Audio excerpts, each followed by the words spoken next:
저는 원달러가 1,600원이 가도 저는 하나도 안 이상할 것 같아요. 안 이상하다. 예. 지금 원달러의 흐름을 보면은 전체적으로 외화 유출이 아직도 계속 있는 거예요. 외화 유출이라면 굉장히 부정적으로 들리잖아요. 예. 그런데 기업이 해외에다 투자를 하는 거, 현대차가 미국에다 공장을 져요. 좋게 얘기하면 해외 진출이에요. 그 다음에 개인들이 나스닥 주식을 사요. 나쁘게 얘기하면 외화 유출이지만 좋게 얘기하면 해외 투자 증가예요. 전체적으로 우리나라 돈이, 우리나라 자금이 해외로 나가고 있는 그런 큰 흐름의 시작이에요. 시작한 지 불과 얼마 안 됐어요. 1, 2년밖에. 이거를 되돌리기는 쉽지 않다. 그렇다고 보면은 결국은 글로벌 인덱스를 따라가는 건데 우리가 글로벌 인덱스보다 더 약해지면 더 약해지지 더 강해지기는 굉장히 어렵다. 이 상황도 한국은행이 엄청나게 막아놓은 거거든요. 언제까지? 대미 협상 끝날 때까지는 일단 막아보자. 그 다음엔 어떻게 될까요? 원달러가 1,500원 되는 거하고 1,350원 되는 거하고 반반이잖아요. 둘 중에 하나 골라라 그러면 저는 1,500원 같아요. 그동안 쭉 생각해왔던 우리의 그냥 상식. 코스피가 오르면 달러원은 내릴 거야. 그거는 아닐 수도 있다.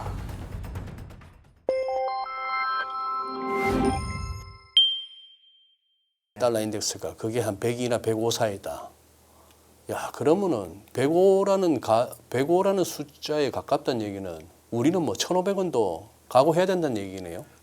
네, 뭐 저는 그렇다고 생각합니다. 원화는 상대적으로 글로벌 달러에 비해서도 더 약세일 것 같아요. 그러니까 글로벌 달러가 예를 들어서 앞으로 10%가 오르면 원달러는 20%가 오르고 글로벌 네. 달러가 5% 오르면 우린 10% 오르고 사실은 지금 1,420원에 가 있는 것도 네. 진짜 한국은행이 진짜 열심히 팔았거든요. 진짜 각 레벨마다 한국은행에 그렇게까지 판 이유를 제가 정확하게 파악은 못하겠지만 판 거는 뭐 거의 확실하거든요. 그동안의 시장의 움직임을 보면 외환 보유고가 어쩌다 그런 게 문제가 아니라 시장의 며칠의 움직임을 보면 이건 전혀 말이 안 되거든요. 한국은행이 아니면 있을 수가 없는 거고 그거는 네가 어떻게 하냐 물어볼 수 있지만 굉장히 쉬운 방법이 있어요. 달러를 파는 사람은 일반인은 싸게 팔고 싶어요? 비싸게 팔고 싶어요? 비싸게 팔고 싶죠. 비싸게 팔고 싶죠. 한국은행은 싸게 팔고 싶어요. 내리고 싶으니까. 그래서 비대에다 갖다 예, 때리겠죠. 그러니까 파는데 저 사람이 비싸게 팔고자 하는 게 아니에요. 싸게 팔고자 하는 거거든요. 그거는 보이죠. 그거는 보이기 때문에 그동안 상당히 많이 팔았고 NDF 시장에서도 많이 팔았고 생각을 해보면 이럴 수 있어요. 대미 협상 과정에 있었고 네. 그리고 또 국내 주식 시장을 많이 이렇게 서포트 했잖아요. 예. 정부나 뭐. 예. 그럴 때 달러가 원화가 너무 약세가 되면 이게 보기가 좀 흉하잖아요. 그러니까 뭐 셀 코리아의 가능성도 있고 그러니까 자본 요즘 유출도 해외에 좀 많은 편이고 예. 뭐 서학개미도 엄청 나가잖아요. 서학개미도 많이 나가고 뭐 돈 많은 부자들도 많이 나가고 예. 이렇게 나가는 상황에서 원달러가 오르는 거 그러니까 원화가 약세 쪽으로 가는 게 굉장히 부담이 됐을 거예요. 그리고 저번에 기억나십니까? 대만하고 한국하고 조금 강세를 그러니까 이렇게 위로 올리지 말고 밑으로 내려야 된다 그러면서 한 50원 빠졌어요. 1430원에서 한 1370원 이렇게 빠지고 대만 달러도 내려갈 때 그 베슨트가 시작을 했거든요. 그때도 가장 큰 의문은 이거였어요. 야, 미국도 내려가는 걸 바래. 달러 약세를 바래. 예, 내려오는 걸 특히 아시아 커런시는 대만 달러하고 한국 원화는 뭐 그냥 달러를 기준으로 하면 내려가는 걸 바래요. 우리도 내려가는 걸 바래. 그런데 무슨 협상이에요? 둘이 똑같은데 그냥 내리기만 하면 되는 거예요. 근데 왜 안 내려가요? 내릴 수가 없는 거예요. 어떻게 하면 달러원을 내릴 수가 있을까요? 인위적으로 팔아야죠. 그런데 뭐 페드는 팔 수가 없잖아요. 원화가 자유 커런시가 아니니까. 한국은행을 팔으려면 외환 보유고의 이슈가 생기는 거고 그렇지 않으면 한국에 대거 투자를 하면 되잖아요. 그러죠. 그러면 내려가죠. 예. 그런데 지금 방향은 반대잖아요. 한국에 니네들 돈 다 내놔. 다 미국으로 다 가져와. 이렇게 얘기하면서 이게 내려가기를 바라는 거잖아요. 그러니까 한국은행과 연준이 아무리 협조를 해봐야 이런 상황이 변하지가 않으면 어려운 거죠. 그런데 지금 원달러의 흐름을 보면은 전체적으로 외화 유출이 아직도 계속 있는 거예요. 예. 그러니까 이게 외화 유출이라면 굉장히 그 뭐라 그럴까 그 부정적으로 들리잖아요. 예. 그런데 기업이 해외에다 투자를 하는 거, 현대차가 미국에다 공장을 줘요. 무슨 조선사가 공장을 줘요. 그러면 좋게 얘기하면 해외 진출이에요. 네. 예전 표현으로 예. 하면. 예. 그다음에 개인들이 나스닥 주식을 사요. 나쁘게 얘기하면 외화 유출이지만 좋게 얘기하면 해외 투자 증가예요. 해외 투자하고 우리 그럼요. 또 외화 채권이 생기네요. 그래서 전체적으로 우리나라 돈이 우리나라 자금이 해외로 나가고 있는 그런 큰 흐름의 시작이에요. 시작한 지 불과 얼마 안 됐어요. 1, 2년밖에. 이거를 되돌리기는 쉽지 않다. 그렇다고 보면은 결국은 달러 인덱스, 글로벌 인덱스를 따라가는 건데 우리가 글로벌 인덱스보다 더 약해지면 더 약해지지 더 강해지기는 굉장히 어렵다. 지금 옌 원도 950원 정도 되거든요. 맞습니다. 940원의 서포트가 확실하게 되고 있고요. 예. 유로 원은 5년 내 최고치입니다. 5년도 더 될 거예요. 2009년 이내 최고치일 거예요. 1670원쯤 되거든요. 맞습니다. 예. 네, 그러면 결국은 상대적으로도 원화가 계속적으로 약세가 되고 있는데 이 상황도 한국은행이 엄청나게 막아놓은 거거든요. 예. 언제까지? 대미 협상 끝날 때까지는 일단 막아보자. 이랬던 것 같아요. 왜 그러냐면 미국도 너무 올라가는 걸 싫어하니까. 근데 대미 협상이 어쨌거나 이달 말이면 지금 뭐 끝날 가능성도 있잖아요. 네. 그 다음에는 어떻게 될까요? 그 다음에는 어떤 그 대미 투자의 협상의 결과가 어떻게 나올지는 모르지만 그 결과에 따라서는 한국은행도 이제 그렇게 세게 막을 수는 없을 것이다. 그렇다면 그 다음부터는 진짜 이제 자본의 흐름에 따라갈 텐데 자본의 흐름이 대미 투자에 뭐 어떻게 협정이 됐다 하더라도 돈이 나가는 거잖아요. 예. 돈이 나가는 건데 어떻게 원화가 강세가 될 수 있겠습니까? 그래서 저는 전체적으로 글로벌 달러를 따라가는 건데 글로벌 달러가 약세로 가는 것도 아닌 상황일 것 같고 원화는 추가적으로 나쁜 요인이 많이 있다면 원달러가 예를 들어서 1425원이면 1500원 되는 거하고 1350원 되는 거하고 반반이잖아요. 예. 75원씩이니까. 예. 둘 중에 하나 골라라 그러면 저는 1500원 같아요. 예. 둘 중에 뭐가 먼저 올 것 같아? 그럼 1500원 같고 한 단계 더 나가면 1300원, 1275원 대 1600원. 그것도 둘 중에 하나가 온다면 1600원이 오지 1275원이 올 것 같진 않아요. 그래서 제가 좀 한쪽으로 쏠린 생각을 갖고 있는지 모르겠는데 전체적으로 그 자본의 흐름이 예. 우리나라에서 해외로 나가는 쪽이지 예. 해외에서 우리나라 들어오는 쪽이 아니거든요. 예. 그렇다고 보면 환율이라는 거는 굉장히 복잡한 구조잖아요. 예. 그렇다면 나가는 거죠. 또 한 가지 얘기는 야 코스피가 이렇게 좋은데 그럴 리가 있어? 예. 바이코리아가 일어나겠지. 그런데 조금 달리 생각해 볼 수도 있어요. 왜 그러냐면 일본도 보세요. 일본도 주식이 오를 때 달러엔이 위로 올라가요 주로. 예.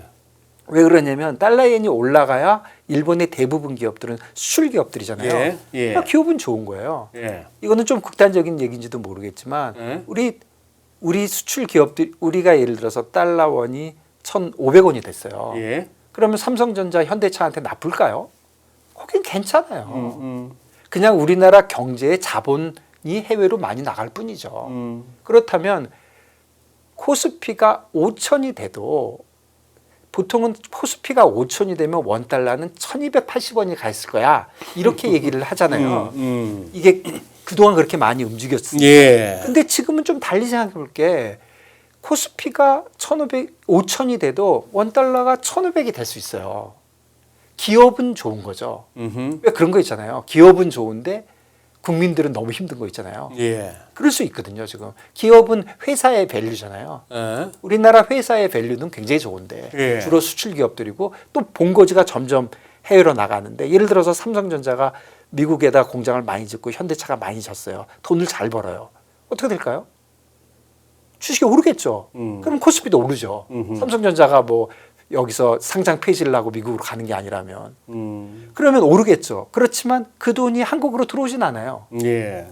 자, 이런 상황이 있을 수 있기 때문에 그동안 쭉 생각해왔던 우리의 그냥 상식, 코스피가 오르면 원달러는 달러원은 내릴 거야.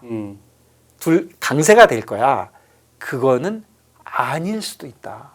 제가 꼭 아니다라고 얘기하는 게 아니라 아닐 수도 있다. 생각을 해봐야 된다. 벌써 그러면 아닐 수도 있다 내지는 기존에 우리가 공식처럼 뭐 적용하던 패러다임이 바뀌었다 한 게 아까 처음에 말씀하셨던 미국채 수익률, 미국채 금리가 떨어지고 있는데도 우리가 작년 겨울만 하더라도 그때는 달러도 약해지고 얘가 강해지면 달러도 강해지는데 이게 아닐 수가 있고 네. 두 번째 우리한테 오랜 통념 우리 주식 오를 때는 원화도 강해지더라 환율은 떨어지더라 이게 아닐 수도 있다. 네, 예전에는 왜 주식하고 많이 움직였냐면 들어오는 자금이 수출과 코스피의 돈이 외국인들의 자금이 컸어요. 그러니까 수출 것도 있고 외국인 자금이 들어왔다 나갔다는 게 컸는데 지금은 또 한 가지 변수가 생긴 게 우리도 나가잖아요. 우리가 들고 나가는 거. 네, 그게 사이즈가 이제 무시할 수가 없어요. 거의 같아요. 우리가 들고 나가는 거. 네. 그리고 기업이 나가기 때문에 예전보다 훨씬 상황이 복잡해졌다. 그래서 코스피 강세는 원화의 강세다. 그러니까 옛날에 얼마였으니까 지금 얼마다. 4천이 가면 1,380원, 5천이 가면 1,320원. 이렇게 단순하게 막 금 긋는 거는 틀릴 수도 있다. 나는 오히려 5천 코스피에 1,500달러원? 뭐가 이상한지 모르겠어요. 지금 니케이가 여기서 50% 오르고 달러엔이 160? 뭐 그럴 수 있을 것 같아요. 그러면 5천 너무 심하면 4천에 뭐 1,480원? 뭐가 이상한가요? 그런데 그게 기존에 생각했던 것하고 많이 다르죠. 불과 1, 2년 전만 해도 코스피가 뭐 상법 개정이나 많이 얘기했던 거 그런 문제가 해결되면서 오르게 되면 원달러가 확실하게 달러원이 확실하게 내려올 거라고 생각을 했지만 실제로 하나도 안 내려오고 있잖아요. 그리고 지금 있는 이 1,425원도 한국은행이 대미 투자 협상 때문에 많이 눌러놓은 거란 말이에요. 예. 가만히 놔뒀으면 제가 보기에 1,460원, 70원 있을 거예요. 그렇다고 보면은 이 모든 것들에 대해서 그 주식만 볼 게 아니라 금리와 외환시장의 그런 그 흐름이 특히 자본의 흐름이 좀 바뀌면서 뭔가 좀 바뀌었다. 그러니까 얼마 전에 한 달 전, 2달 전만 해도 이런 얘기를 많이 들었어요. 주식시장이 틀렸거나 외환시장이 틀렸다. 이렇게 얘기했어요. 그랬죠. 그게 무슨 소리예요? 주식이 오르는데 왜 원달러가 같이 오르지? 그때 제가 항상 생각하는 게 아니 오르는 게 왜 이상하지? 나는 굉장히 자연스러워 보이는데. 예. 근데 일본은 그런 현상이 계속 일어나잖아요. 아베노믹스 이래 예, 그렇죠. 그랬죠. 일본은 그런 적이 많았어요. 예. 그러니까 뭐 일본하고 우리가 똑같은 건 아니지만 우리도 항상 그렇진 않다. 그런 경우는 굉장히 이머징 마켓은 그래요. 닫혀 있는 나라들. 예를 들어서 굉장히 닫혀 있는 작은 나라들은 경제 성장을 하면 주식도 오르고 외환도 강세가 되고. 근데 우리는 이미 엄청나게 복잡한 나라거든요. 그리고 최근 2, 3년 동안 일어난 일은 해외 투자가 좋든 나쁘든 엄청나게 일어나고 있어요. 기업들은 할 수 없이 또는 자발적으로 또 개인들도 한국에서 뭐 할 게 아니네. 요번에 주식이 코스피가 왕이잖아요. 그렇게 많이 올랐는데도 서학개미가 늘어났잖아요. 그러니까요. 그러니까 거꾸로 얘기하면 그동안 해외로 나간 것과 예. 코스피가 약해서 나간 거는 아니다. 이렇게 얘기할 수도 있죠. 뭐 좀 억지 같지만 그동안 우리나라 개미가 아니면 뭐 국내 개인 투자가들이 해외로 나간 것이 예. 코스피가 성적이 안 좋기 때문이야. 이렇게 얘기를 주로 해왔지만 그러면 금년 같은 경우는 코스피가 왕이었는데 왜 나가냐 이거예요. 그러니까 그게 다 이유는 아니다. 경제 전반적으로 우리나라가 해외 투자가 늘어나고 있다. 자본 흐름이 들어오는 쪽이 아니라 나가는 쪽에 시작이 됐다. 그렇다면 이런 흐름은 하루 한 해 두 해에 바뀌지 않는다. 그렇다고 보면은 저는 원달러가 1,600원이 가도 저는 하나도 안 이상할 것 같아요. 안 이상하다. 예. 그걸 갖다가 무슨 뭐 위기감으로만 네. 볼 것도 위기가 아니다. 1,600원에 가면서 코스피가 5,000이 돼도 저는 안 이상할 것 같아요. 그럴 수도 있지. 왜 그러냐면 올라서 오히려 수출 기업은 좋을 수도 있는데 계속적으로 우리는 해외에 투자를 많이 한다. 그리고 개인들도 점점 글로벌화돼 가면서 글로벌한 생활에 자꾸 익숙해지고 미국이 뭐 IT 쪽에서 워낙 강해지고 뭐 또 미국이 또 뭐 서플라이 체인 찾아가면서 자꾸 미국으로 돈을 끌어들이고 그러면 5천 코스피에 뭐 나스닥 3만에 원달러 1,600원 이상한가요? 별로 이상해 보이지 않죠. 저는 이상해 보이지 않아요. 그런데 많은 사람들이 말도 안 돼. 5천 되면 원달러는 무조건 1,200원이지. 그거는 한번 생각해 볼 시점이 아닌가. 제가 꼭 맞는 건 아니지만 그쪽으로도 한번 생각해 볼 때가 된 것 같아요. 왜 그러냐면 외환시장은 길게 보면 뭐 이런저런 얘기 많이 하지만 이 돈의 흐름이 진짜 관건인 것 같거든요. 돈의 흐름이. 이게 수출이 됐든 자본이 됐든. 그런데 지금은 확실하게 얘기할 수 있는 거는 당장 돈은 나가지 않았지만 돈의 흐름이 달라요. 예를 들어서 거주자 외화예금 있잖아요. 예. 옛날에는 거주자 외화예금이 2배로 늘면은 야 시중에 달러가 엄청 많네. 달러가 빠질 것 같아. 이렇게 생각했어요. 10년 전에. 요즘은 거주자 외화예금이 늘어나잖아요. 사람들이 달러를 사 모으네. 더 올라요. 사람들이 지금 달러에 대한 수요가 국내에서 상당히 있다. 저는 이렇게 느껴집니다. 예, 그런 것 같습니다. 그러니까 결국 움직임을 보면 조금만 내려오면 요즘 올라가요. 조금만 내려오면 그러니까 그야말로 바이온 딥스가 자꾸 일어나는 걸로 봐서는 저는 기본적으로 주식을 하시는 분들 아니면 외환이나 채권을 직접 거래하시는 분들이 외환과 금리와 코스피의 관계에 대해서 예전에 했던 생각에서 한 번쯤은 벗어나야 된다. 그런 생각이 좀 듭니다. 어떻게 보면은 외국인들이 지금 대표님 말씀하신 그런 식으로 이미 뷰를 바꿔서 그런가. 제가 지금 한번 인포맥스 3302 화면으로 한번 확인해 봅니다. 지금 최근 3개월 동안 네. 거래소에서 외국인 선물은 빼고 현물만 누적 순매수가 16조 2,900억. 네. 그리고 기타 법인이 4조 1,578억. 그동안 꾸준히 늘었네요. 이거 아마 뭐 자사주 매입이 상당 포함된 것 같고, 뭐 연기금은 누적으로 해서 아직까지는 뭐 6,768억 마이너스 순매도입니다만 기관 전체적으로 2조 3,700. 지금 다 샀는데 외국인 사고, 기관 사고, 기타 법인도 샀는데 판 거는 개인만 지금 22조 8,188억, 83억 3개월 동안. 3개월 동안 페이스가 이런데 지금 10월 들어가지고 뭐 오늘이 17일입니다만 그동안에 설 연휴 빼면은 추석 연휴 빼면은 하나 둘 셋 넷 다섯 여섯 일곱 여덟 8거래일밖에 안 되는데 외국인이 무려 6조를 샀습니다. 네. 엄청나게 사재끼고 있어요. 그 정도 예전에 다른 자금 움직임이 없이 그 정도가 들어왔으면 달러원이 빠지죠. 빠져야 되는데 네, 안 빠진다는 거는 누군가 다 사고 있죠. 그 달러를. 그 달러를 들고 어디 나가든지 그리고 예비적으로 사고 사실은 이제 공급 쪽만 얘기하면 거기에다 한국은행 있죠. 한국은행이 또 대박으로 팔았거든요. 그 수출도 잘 되거든요. 달러의 현재 상황에서 보면 달러의 공급이 많아요. 외국인이 사죠. 뭐 수출도 잘 되죠. 지금 최대치잖아요, 수출. 그러니까요. 그리고 한국은행도 대박으로 팔았거든요. 예. 그러면 엄청나게 내려야 되거든요. 내려야 되는데 그런데 내리기는커녕 올라가고 있잖아요, 슬금슬금. 결국은 수요가 있는데 그 수요의 이면을 보면 해외로 나간 숫자. 그러니까 요즘은 얘기하면 너 그렇게 자꾸 얘기하는데 외환보유고도 뭐 별로 안 줄었어.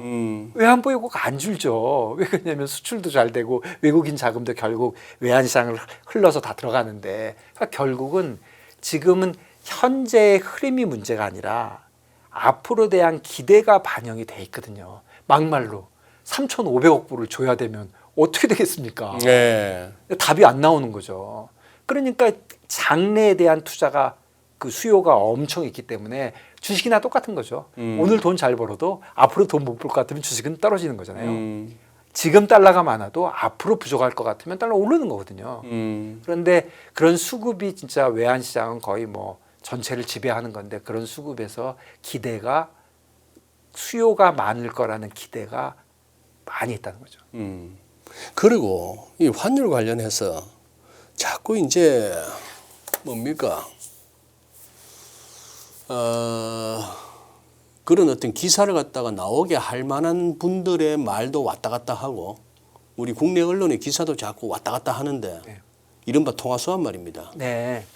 통화수합은 일단 기본적으로 그 무제한 통화수합이라는 게 있고 이제 금액을 정해갖고 하는 게 있잖아요. 예. 무제한 통화수합은 한 5개 은행하고 하고 있어요. 뭐 미국이 이게 뭐 유럽, EU, 일본, 어디 이제 캐나다, 영국 뭐 이런 나라들이에요. 스위스. 그래가지고 그 나라들은 그쪽 그러면 연준하고 그쪽 중앙은행들 사이에는 금액 무제한으로 해요. 금액에 제한 없이 언제든지 할 수 있어요. 자, 걔네들은 하는데 왜 우리는 안 시켜줘? 지금 이거잖아요. 네. 아까 걔들도 해주니까 우리도 해줘 그렇지만 네. 연준 입장에서 한번 생각을 해보면요. 네. 연준 입장에서 생각해보면 자 일본하고 해줬어요. 그런데 일본이 자기네 저기 달러 모자란다고 그거를 무제한으로 갖다 써요. 예. 그러면 달러를 받아갖고 BOJ가 이걸 막 쓰는 거예요. 예. 거기다 뭐 써요. 예. 예. 그래가지고 막 쓰는데 그래가지고 그러면 달러가 막 늘어나잖아요. 예. 그런데 페드가 마음에 안 들어요. 얘들이 뭐 그냥 그렇게 한 이유는 전 세계적으로 그 유동성 관리를 하는데 특정 나라가 이 5개 정도 되는 나라가 거래가 많이 되는 통화인데 뭐 좀 힘들어졌어요. 그래서 뭐 유동성이 모자라. 그럼 갖다 쓰라고 한 건데 얘들이 그냥 그걸 갖다가 무슨 장기 투자를 막 해요. 그럼 페드 어떻게 하겠습니까? 받아놓은 예인 있잖아요. 예. 그거 팔아버리면 돼요. 얘는 나도 얘를 받았잖아요. 얘 받았으니까 그 얘를 갖다 풀어버리면 돼요. 그러니까 달러를 다시 사들이는 거죠. 그러니까 BOJ가 팔았던 달러를 다시 사들이면 돼요. 그러니까 조정이 되는 거예요. 뭐 마음대로 쓰라고 하지만 받아놓은 예는으로 내가 언제든지 마음대로 조정을 할 수가 있어요.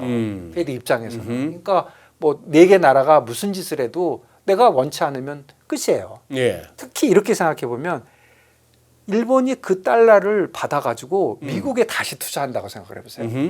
그러면 이게 뭐지? 이렇게 생각이 들잖아요. 그런데 한국을 하면 더 심각해요. 한국한테 무제한 수합을 해줬어요. 예. 그러면 한국이 달러를 가져가지고 그거를 다시 미국에 투자를 해요. 그리고 미국은 원화를 갖고 있어요. 근데 그건 세상에 쓸 데가 없어요. 갖고만 있어야 돼. 그러면 그게 뭡니까? QE죠. 그냥 QE죠. 그러니까 QE는 보통 채권을 담보로 시중에 달러를 피는 거잖아요. 예. 결국 이 일이 다 끝나고 나면 미국은 페드에서 돈이 나와서 미국의 인프라 투자를 한 거예요. 그리고 담보로는 QE는 원래 미국 채권을 잡는데 원화 무슨 뭘 이상한 걸 잡은 거예요. 왜 해줄 수가 없냐면 미국 입장에서는 QE는 연준 마음대로 하는 거잖아요. 늘렸다 줄였다. 예. 그런데 이거는 누구 마음대로 해요? BOK 마음대로 하죠. 내가 늘리고 싶으면 내가 늘리고 내가 줄이고 싶으면 내가 줄이잖아요. 무제한 통화 수합. 무제한 통화 수합을 해가지고 그냥 그걸 다 미국에 주면 오. 어떻게 해줍니까? 그러니까 무제한 통화 수합을 그 기축 통화가 아닌 거, 기축 통화라는 거는 거래가 되는 통화거든요. 거래가 되지 않는 통화를 하는 거는 그냥 QE를 하는 거일 뿐만 아니라 QE의 결정을 한국은행한테 맡기는 거예요. 그런 일은 발생할 수가 제 생각엔 죽어도 없어요.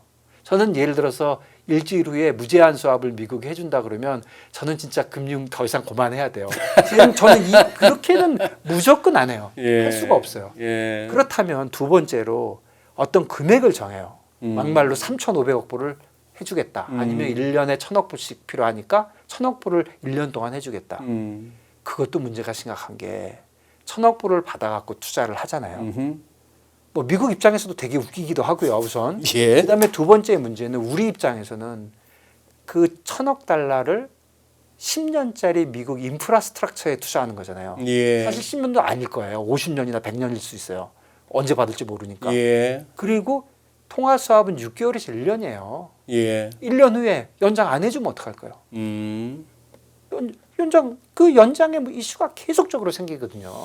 그러니까 저는 대미 투자 협상은 저는 어떻게 생각했냐면 처음에 3,500억 불 나올 때 예. 저건 장난이다.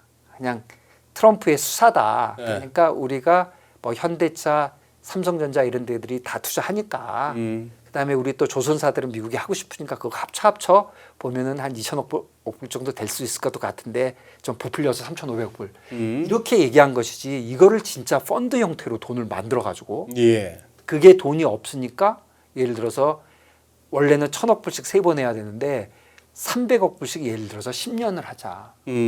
그리고 통화 수합은 내가 300억 불은 항상 해줄게. 뭐 이런 식으로 되거나 통화 수합이 아니라 무슨 론의 형태로 예. 별 좋은 세상에 없는 아이디어를 낸다 하더라도 결론을 한번 보세요. 결론을 보면 우리나라 정부가 또는 우리나라 공기업이 또는 우리나라의 삼성전자가 파이낸싱을 하는 거예요. 외화 파이낸싱을. 미국에 투자를 하는데 지금 투자금으로 할 건지 대출로 할 건지 보증을 할 건지에 대해서 사람들이 얘기를 하잖아요. 예. 투자는 절대 못하지만 이걸로는 할 수 있어 이렇게 얘기를 하잖아요. 예. 단순하게 생각하면 자 내가 미국에 투자를 하게 돼요. 얼마든 간에. 그러면 그 돈은 환전할 가능성이 많죠. 그렇겠죠. 왜 그러냐면 내가 한국 기업이고 한국인데 내가 오랫동안 투자를 할 건데 나의 돈은 원하니까 환전이 될 거예요. 내가 대출을 해주겠어요. 달러 대출을? 그러면 내가 빌려갖고 주면 되겠네. 그래서 빌려갖고 줄 거예요. 자 그러면 딱 두 가지밖에 없다고 치면 투자를 하는 거하고 대출을 하는 걸 보면 투자를 하는 게 단기적으로는 외환시장에 영향이 있겠죠. 환전을 하니까. 그렇지만 조금만 장기적으로 보면 우리가 외화를 마구 빌려대면 그러면 지금 우리 재경부 장관께서도 1년에 300억 불이 맥시멈이잖아요. 빌릴 수 있는 돈이 우리나라? 추가로. 네. 그러면 추가로 200억 불, 300억 굉장히 부담이 되는데 그런 식으로 계속 빌려대면 우리나라 스프레드가 대박으로 오르겠죠. 예. 외환 위기라는 건 뭡니까? 기본적으로 외환 시장이 오르는 게 아니잖아요. 어떤 나라가 달러를 더 이상 조달하지 못하는 경우거든요. 그렇죠. 그러면 우리나라 규모가 저번 시간에도 한번 말씀드린 것 같은데 너무 커요. 500조는. 우리나라 정부 부채가 1,300조밖에 안 돼요. 네. 우리나라 비금융 기업 부채가 2,600조밖에 안 돼요. 가계 부채 엄청나다 그러죠. 2,200조밖에 안 돼요. 500조를 빌려가지고 달러를 그걸 가지고 하게 되면 우리나라 스프레드가 너무 많이 올라가요. 예. 그러니까 결국은 한국이 4,200억 불 정도의 외환 보유고를 갖고 있는 게 적정하다고 지금 시장이 보는 거잖아요. 네. 그러니까 가만히 있는 건데 그런데 얘네들이 500조를 빌려가지고 1년에 100조씩 빌려가지고 그거를 빌려가지고 30년짜리에 투자하고 있네. 그건 뭐예요? 외환 보유고가 없어진 거나 똑같아요. 왜냐하면 당장 쓸 수 있는 돈이 아니니까. 그러니까 외환 보유고 3,500억 불을 주나 3,500억 불을 빌려서 주나 마찬가지라는 거예요. 그리고 또 하나는 보증을 해주면 훨씬 낫지 않겠냐. 현금을 주지 않고 그냥 난 보증만 해줄게. 똑같아요. 내가 예를 들어서 돈을 빌리는 거하고 내가 보증을 해주는 거하고 금융시장에서 보면 똑같은 거죠. 크레딧이 그만큼 늘어난 거잖아요. 그러면 한국이 4,200억 불 외환 보유고를 갖고 있는 나라가 3,000억, 1년에 1,000억 불씩 보증을 해줘요. 그렇다면 똑같은 거죠. 그러니까 투자를 하나, 대출을 하나, 보증을 하나 똑같아요. 제가 보기에는. 네. 조금만 길게 보면 6개월만 봐도 그렇다면 3,500억이라는 숫자는 우리가 해서는 안 되는 숫자예요. 네. 저는 오히려 걱정하는 해서는 안 되는 숫자를 예. 말하는 것도 할 수도 없는 숫자죠. 없는데 저는 걱정하는 게 뭐냐면 이거는 뭐 쓸데없는 걱정인지 모르겠는데 억지로 멋진 아이디어를 만들어 가지고 미국이랑 협상을 해버리잖아요. 네. 투자하는 걸로 예. 어떤 멋진 아이디어를 내도 결론은 똑같아요. 우리나라가 외화를 더 많이 빌리는 거예요. 네. 어떠한 경우에도. 예. 그렇다면은 이거를 어떻게 해서든지 금액을 줄이고 이렇게 해야지, 이거를 어떤 뭐 멋진 스트럭처를 자꾸 만들어가면서, 통화 수업이 멋진 스트럭처예요 하면 저는 더 나쁘다고 생각해요. 또 이거를 무슨 론 형태로 해도 마찬가지예요. 어떤 형태로 하든 간에 끝나고 나서 보니까 한국이 외채를 더 빌리고 있네, 이렇게 판단이 되는 순간 해외에서는 한국에 돈을 빌려주겠습니까? 그다음에 원화를 갖다 주고 달러를 빌리면 어떠냐, 이렇게 얘기하는 것도 똑같은 게, 그냥 우리나라 정부가 누구한테 보증을 했어요. 예. 그랬는데 내가 달러가 없어. 그러면 내가 뭘 주겠습니까? 원화를 주겠죠. 그러니까 정부 서버린 리스크에서는 달러를 빌리거나 예. 원화를 담보로 주거나 원화 국채를 담보로 주거나 생짜배기로 보증을 하거나 다 같아요. 뭐를 해도 결론은 같아요. 네. 그냥 예쁘게 스트럭처를 할 뿐이지, 네. 그리고 헷갈리게 할 뿐이지. 그래서 사실은 저는 오히려 걱정되는 게, 투자는 배를 째야지 이거를 멋진 스트럭처로 사인을 하면 더 나쁘다. 그리고 베슨트가 누굽니까?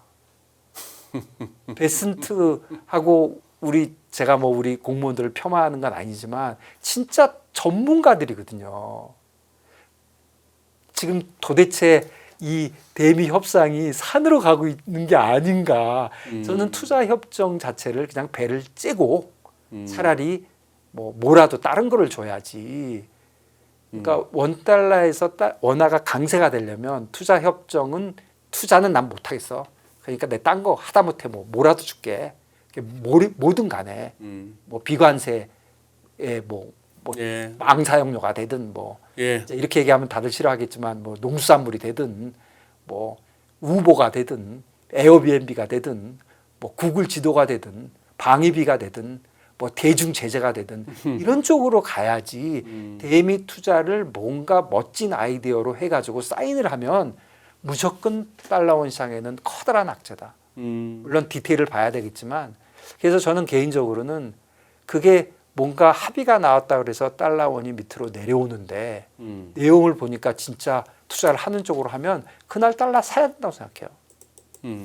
그날 아주 좋은 기회가 올 수도 있다. 그냥 트레이딩 하는 사람 입장에서는. 그런데 예. 전체적으로 대미 투자 협상이 이제 뭐 며칠 내로 나올 것 같으니까 제가 지금 우려했던 일들이 다 아무것도 아니었으면 좋긴 하겠지만, 그러니까 예를 들어서 그냥 앞으로 할 투자를 이 정도로 하는 걸로 우리가 알고 있을게. 한국은 미국에 투자를 많이 하도록 해. 이 정도에서 끝나야지. 야, 300억 불은 금년에 넣고 우리가 외환 수합을 해주고 우리가 기금을 만들어서 원화를 어떻게 해서, 이런 식으로 굉장히 디테일하고 굉장히 멋진 스트럭처를 만들잖아요. 예. 무조건 악재입니다. 무조건 악재입니다. 그런 생각이 좀 듭니다. 네. 지금 잠시 채팅창을 보니까 결국은 궁금하신 게 다 그거구나. 김준성 대표님이 지금 시장을 낙관하느냐 비관하느냐 그게 궁금하신가 본데, 비관론으로 들리시나 본데, 제가 주식이요? 초반에 들었을 때는 전혀 비관하시는 투가 아니요, 아니었는데. 주식에 관련돼서는 저는 전혀 비관적이지 않습니다. 글쎄 말이에요. 네, 전혀 비관적이지 않고요. 다만 이제 주식은 사실 잘 모르겠어요. 주식은 잘 모르겠고, 저는 사실 제가 결정적으로 잘못 생각한 게 있어요. 몇 달 전부터 저는 코스피가 나스닥에 대비해서 언더퍼폼 할 거라고 생각했어요. 오, 아니죠. 근데 제가 틀리는 게 한두 번도 아니고. 그리고 미국 주식도 그렇고 한국 주식도 그렇고 지금 굉장히 높아 보이지만 계속 갈 수 있어요. 갈 수 있는데 저는 그런 주식 시장보다는 오늘 좀 말씀드리고 싶은 게, 외환 시장이 특히 아까 말씀드린 대로 주식 시장이 굉장히 좋아도 달러원이 위로 갈 수 있다. 그리고 지금 달러원 시장은 주식의 영향을 받는 게 아니라 다른 거에 더 영향을 많이 받는 것 같아요. 자본 흐름에. 네. 한국 코스피가 상대적으로 미국보다 좋으냐 나쁘냐 보다도 더 중요한 문제는 구조적으로 예. 우리나라에서 해외로 나가는 돈들을 다시 불러들여줄 수 있는 매력이 있느냐. 그게 중요한 것이지. 그렇습니다. 아유. 그거를 뭐 힘으로 막을 수는 없어요. 예. 그 아우. 매력이 생겨야죠. 그러니까 홍콩이나 이런 데들도 외화가 쫙 빠져나갔다가 그 무슨 매력이 생기면 다시 싹 들어오거든요. 그러니까 지금은 그런 매력이 생길 수 있는 그런 그 인프라스트럭처가 갖춰지고 뭐 사실은 뭐 부동산 정책이나 이민 정책 이런 거 엄청 중요합니다. 그런 게 사실은 외화 유출하고 굉장히 관계가 많거든요. 그러니까 그런 것들을 잘 해가지고 그런 매력을 찾아야지 지금 주식시장의 함수다. 이거는 저는 그거는 퀘션 마크라고 생각합니다. 알겠습니다.